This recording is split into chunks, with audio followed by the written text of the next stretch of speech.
So thank you very much for joining us for what promises to be a very interesting discussion on research and data collection on sexual orientation and gender identity, or SOGI. My name is Helen Nolan. I am a program manager at the International Service for Human Rights, ISHR. My pronouns are she, her, and I will be moderating this discussion. Firstly, I wanted to thank the co-sponsors of this event, Canada, Chile, Colombia, the Netherlands, as well as ILGA World and COC Netherlands. I also want to thank our esteemed panelists and all of you for coming here today. Secondly, I would like to remind my fellow panelists that I will be leaning towards a more authoritarian form of moderation, so I encourage you to keep to time. So, when we talk about the need to combat violence and discrimination on the basis of sexual orientation and gender identity, one of the first responses that defenders often get is blunt. It doesn't exist. Yet we know that 69 countries still criminalize consensual same-sex sexual activity, and 3,000 killings of trans and gender diverse people were reported in 72 countries in the last decade. The only reason we are able to say that is because we have done the research and collected the data. My first question is to Victor, the independent expert on protection against violence and discrimination on the basis of sexual orientation and gender identity. Victor Madrigal is a Costa Rican jurist with a background in combating and preventing torture. So my question to you is, what role does research and data play in helping to prevent violence and discrimination on the basis of SOGI? Thank you very much, Helen, and to the organizers for inviting me, and to all of you. Good afternoon. I was delighted at some of the conversations that I can see we are going to be having over the next few months and years, and that somehow profiled themselves in the answers to my report on Monday. When I took over the mandate, one of the results of my immediate analysis is that the issue of data was of enormous interest, both because I understood from a very practical perspective how it can actually change people's minds to access information and share statistical and perception data. And this comes from my times at the Inter-American Commission on Human Rights, where when creating the unit, which then became the rapporteurship, we created a project which was the Observatory on Violence and Discrimination, given that we knew that the data was not readily available in any way, shape, or form. And very quickly, the picture that started to emerge was a picture that, even though it was fragmented, even though we knew that it was not the full picture, the contours that it told us was very different than any official story or any narrative that we had out there. And we were able to capture very quickly some of the very immediate problems that actually stemmed from the way people were being identified and counted, or more accurately, not counted. Let me give you an example. Very quickly, and this was, I remember, probably 5 or 6 months into the exercise of the Observatory on Violence within the Commission, we realized that one of the key facts in relation to violence is that trans women were systematically being counted as males in police records, which meant that the violence against them was completely made invisible. And only being able to actually capture some of the figures of violence against trans women through the press, and through indicia in the press. I want to underline how imperfect this was. In some cases, we would just find a word saying a transvestite or a travesti or a person with women's clothes. And digging up a little bit more, we would realize that suddenly the picture that would emerge was one of great concern about the systematicity that lay behind. So very early on, I actually had an awareness of the role that data plays in actually just simply providing evidence. In my report, I speak of my concern that a lot of the policymakers are actually acting on prejudice. I want to underline how often it is the case that I speak with policymakers that will say, Well, in my life or in my neighborhood, I actually haven't found any persons that X, Y, or Z. And my immediate response is, well, that may be the case, but you should actually have an evidence base that goes beyond your backyard. Your evidence base should actually have some systematicity. And this is what I actually would describe in relation to that. Helen, I want your guidance. I want to make 2 other points, but are my 7 minutes now and forever hold my, okay? Good. And then I think I have like 3 left or something like that. So, 2 points I wanted to share with you, because this was an immensely exciting report to do, and I want to thank warmly so many of you that contributed to it. I was overwhelmed at the level of response and the quality of the response. I really want to thank all of you. So what are some of the dilemmas that are not that easy to put on paper that I want to share with you? Because this is the conversation post-report. I was talking to Alice and Catherine today, and we said, okay, the data revolution has happened. What after the revolution? And now we are left with some dilemmas. Let me share them with you in a very succinct way. The first one is, in vast parts of the world, how do we deal with the obstacle created by criminalization? The question is, I don't want to say that it is impossible to gather data in criminalizing context, because it is not impossible. For decades, data on health has been gathered on criminalizing environments, and it has been very useful data. But how do we articulate the limitations of that data? How do we acknowledge them? How do we recognize them? And how do we then recognize their value, but also bring forth their limitations? That's the first thing. The second one is, in large parts of the world, the fact that the state is not gathering data is being supplemented by civil society. But civil society data gathering has limitations. We know that civil society has very limited resources, so exercises are usually fragmented only to one region of the country, or only to one population, or only on the ages of one program. So on one hand, we need to acknowledge that it's fragmentary, it might not be the full picture, but on the other hand, how do we ensure that it's given its value in the absence of any other data? So when criticisms are raised to data gathered by civil society, my question is immediately, okay, what better data do you have? Because if you don't have better data, I'm ready to go with the one that is fragmented and has limitations. But how do we move in relation to this issue? And the third thing in relation to this is, how do we move forward on the own limitations having to do with the way that we systematize and name populations, communities, and peoples? We know that large part of our communities, our peoples, our populations do not identify with an acronym that is LGTBI.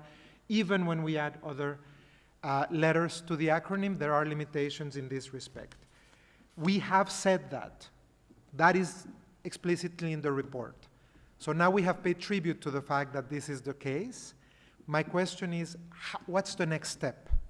Do we simply recognize that limitation and move forward with what in fact is a discourse and a classification that takes a decision about what discourse is dominating?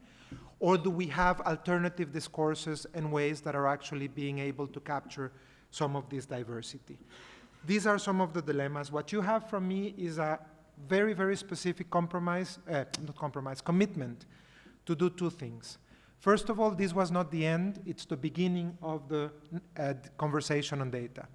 And my next step is going to be to raise the idea of the possibility of a discussion around some basic principles on data gathering and management that could actually be a joint exercise that comes also from energy of the mandate. Number 1, and this is something that I'm hoping to actually move forward in the next few months. Number 2 is, in every report that I issue from now on, data is going to be present in the sense of also the methodological conversation. And so I'm hoping that every time I visit a country, every time I actually issue a thematic report, my question will be, how is data being facilitated or captured in relation to this context or this theme? For today, my hope is that this conversation continues vigorously, and from all of my fellow panelists, as well as from the floor, I would so much hope that we can actually get some fresh ideas as to how to move this conversation forward. Thank you so much. Thank you very much. Thank you very much, Victor, for already setting questions out for everyone to think about as they respond as well. So my next question is to Alex Müller. Alex is an associate professor at the University of Cape Town, where she works on community-led research projects on health and well-being related to sexual orientation and gender identity. So Alex, following from some of the challenges that Victor has mentioned, can you give some examples of civil society or, more specifically, community-led data projects and the challenges in that context? Thanks. Yeah, so I wanted to present on one particular project today, which I think highlights two things. One, it highlights the possibilities and challenges of doing SOGI-related research in contexts that criminalize, and of doing that kind of research in a very community-led way, because for way too long, LGBTI communities have been sidelined or have been the researched upon and not necessarily the ones who drive the research. And I'm here today as part of a collective, a research collective, and you'll see the 23 NGOs, the funder, and the 9 countries in which we've worked over the last 5 years. And what we call the Are We Doing All Right project, we're in the final stages, and we are just finishing up our research reports. What we've done over the last 5 years is collect quantitative data on experience of violence, on mental health status, through a range of mental health quick assessment tools, and on access to healthcare from almost 4,000 people who self-identify as LGBTI in 9 countries in Southern and East Africa. And as you'll see from that list, 7 of those 9 countries currently have a penal code that criminalizes same-sex relations. Because we have a large sample, which is, to my knowledge, at this point, the largest sample in the region, we can disaggregate our findings, and we have done that, according to a range of sexual orientations and gender identities. So we are also able to really hone in on very specific challenges faced by different populations. The other thing I want to highlight is that this entire process has been very, very community-led. I, as the academic, have been approached by a range of organizations and COC Netherlands to say, we need research, can you facilitate a process? And we've had community participation from the very beginning when we decided on the topics of the research and the focus, which is how we ended up looking at mental health rather than HIV, for example, all the way through decisions on survey methodologies, data collection, data analysis, and now in the end deciding on research outputs and dissemination. So this really, really has been a collective process.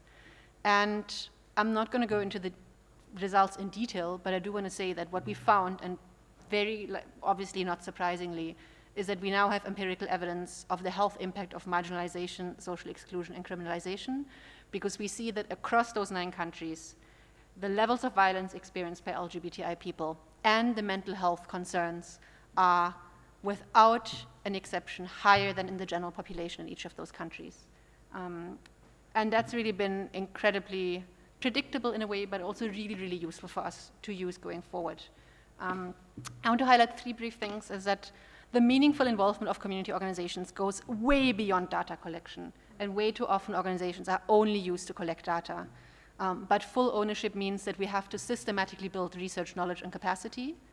That includes knowledge of what a process that is research actually looks like, so that people can meaningfully contribute and criticize proposals that are brought to them by researchers. And that involves a lot of communication and coordination to really facilitate collective decision-making. Secondly, what was absolutely crucial for us was to get state research approval and local academic partners. In 7 of these 9 countries, we got official permission to do this research from either a national university or a state institution like a Ministry of Health. And that already has proven absolutely essential to refute any claims of so-called foreign research, which is often the go-to mechanism to distract from our findings. It's also an advocacy opportunity with local academics, with ministries of health, and framing things in health concerns beyond HIV gives you the opportunity to really talk about the impact of stigmatization and discrimination on people's mental health, absolutely. But those research approvals have to be weighed against the safety of our co-research and participants. And in 2 states, we decided not to seek official approval because it would have placed too much visibility on the co-researchers, on the NGOs, and on the participants. And we've therefore rather constituted a community review board. And just to share one impact already, a first impact is in the recent High Court judgment in the High Court of Botswana that decriminalized same-sex activity. we actually provided the evidence that the court referred to on the impact of the penal code on the health of LGBT people. We submitted expert affidavits, and again, because it was locally approved and submitted with the organization, it stood its case in court. And that is it. Thank you very much. Thank you so much for the kind of context of how you've gone about that. And Jeffrey Walimba is a program manager at ISHTAR MSM. He's experienced in evidence-based HIV and sexual health programming and has sat on a variety of technical working groups at the national level. He is also the co-chair of the G10, a research agency at the Gay and Lesbian Coalition of Kenya. So Jeffrey, you have participated in the project that Alex described, and so I wanted to ask you if you could give us some insight into your experience and also the obstacles you faced in the context of gathering data in a context of criminalization. Thank you. Thank you very much. My name is Jeffrey, as you've been told. On the 24th of May, Kenya gave a ruling that on a petition we had filed, and the petition was to repeal sections of the penal code that criminalize same-sex relations. One thing that the judges said is that there was not enough research or evidence to support the petition. We, as a community in Kenya, have always come together to understand what are the key issues that we need to explain to not only researchers, but partners who come to work with us in terms of data collection and research. More researchers always say that the gap they have is the community is not accessible, or because of the criminalized nature, it's not easy to work with them. So we came together as the Gay and Lesbian Coalition of Kenya and organizations under the Gay and Lesbian Coalition of Kenya to form the G10. The G10 is a research group that brings most organizations in Kenya. Our core role is to act as link between researchers and the community, ensure there's community ownership in the research that is being done. We work with ethics because most people in ethic boards do not understand what does it mean to be LGBT and what are the issues around that. So we kind of train them so that whenever they receive any protocols, they're able to review and make them go through. We also support in protocol development. We work together, and we work together in Alex in developing the protocol for the mental health. And because of this, there was a lot of community ownership. And this created a strong partnership between the research team and the community. It also created the ownership and the voice of the community in the research that was being conducted. I'll mention a few successes that the G10 has made. One, we have brought out the voice of nothing for us without us and the ownership. We have made the community understand the importance of research in the work that they do. We also are a hub for research information. We have a site that was formed and is supported by International AIDS Vaccine Initiative, where you can go and click and get more information on any kind of research that you want in Kenya. We also recognized by the Ministry of Health, which is a very huge step, and currently we're working with them in other researches. We've done gender analysis. We're also doing one on trying to look at the best methods to engage LGBTI people in research. Thank you. You are officially the star pupil in terms of timing. Thank you very much. And thanks to all three of you for those the kind of first rounds of thoughts and comments. I wanted to actually give the floor to the audience now for a couple of questions. And firstly, I wondered if there were any of our co-sponsors who wanted to take the floor. And I'll ask you to raise your hands if you want to speak. And when you do speak, please give your name, organization, country, and pronouns. So are there any questions already at this point? I think there is a need of also to address the internalized stigma within the LGBTQI when we are talking about the larger crisis and discrimination. It is also to have a glance within the spectrum, and there is a need of doing that research also when we are together, collectively talking about there is a need of investment and research that needs to be done. Phil, for right now, this is the one going. Sorry, my name is Simran, I guess. Yes, my name is Simran. I wanted to ask, probably Alex, who was gathering the data, and Jeffrey also, how we can make qualitative historical data as relevant as qualitative data?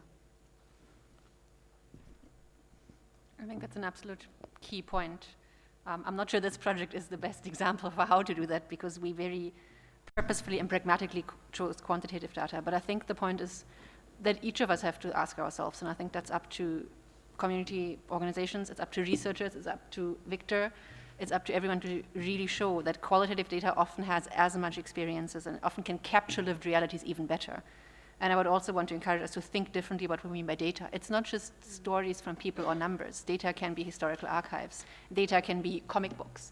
Data can be really anything that documents our experiences.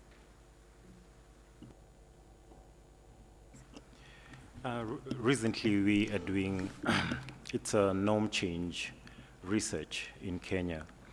And part of it is to try and see what has been there historically, to be able to inform what we're going to do in the future. It has been a very daunting task, because we have realized that there's not much documentation and there's not much historical data that we can be able to use currently. And what we are trying to do is identify from the stories the lived realities of the people who we work with, or our populations, to tell us what is it that needs for us to address and change. Your idea your question is really valid, but it's something that it's going to be a continuous process as we engage.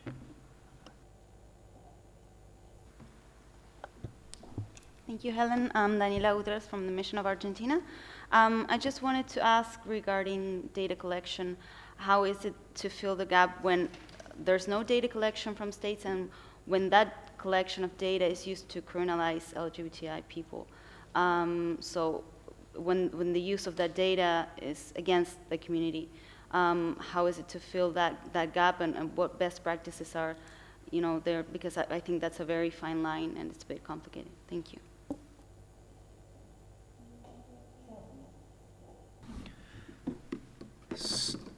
So, of course, this is not a complete question, because it's an issue that I'm reflecting upon also, because I don't want to hinder data collection efforts in criminalized environments. I think that data under the right conditions and under the right safeguards the data collection should be promoted.